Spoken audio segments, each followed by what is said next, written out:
Our classic update kits make it simple to add an electric fuel pump to your project.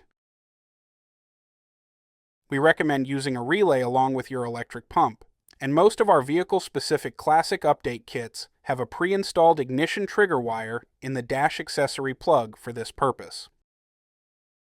Select one of the ignition trigger wires as labeled in your kit instructions. This will be what's used for terminal 86 on the fuel pump relay. If you're using a universal kit, you'd want to locate a spare ignition hot feed for this purpose. Our 40 amp universal relay kit, part 500479, works well as a fuel pump relay, and will include a pre-wired relay base using the same GXL wire and GM color coding as our full chassis kits. Terminal 87 will supply power to the fuel pump.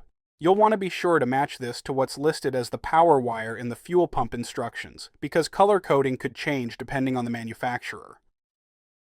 Relay terminal 30 is what will receive fused battery power. Our relay kit includes a 30 amp fuse and inline fuse holder for this purpose. Finally, terminal 85 is the relay ground connection. This can be connected to a clean chassis ground, junction block, or the negative battery terminal itself. Our 500479 kit includes a ring terminal if required.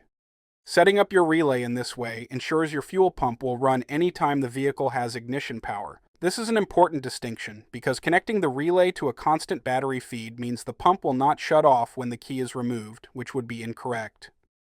Be sure to consult your fuel pump instructions to make sure any other additional connections, such as a pump ground circuit, have been made prior to starting the vehicle.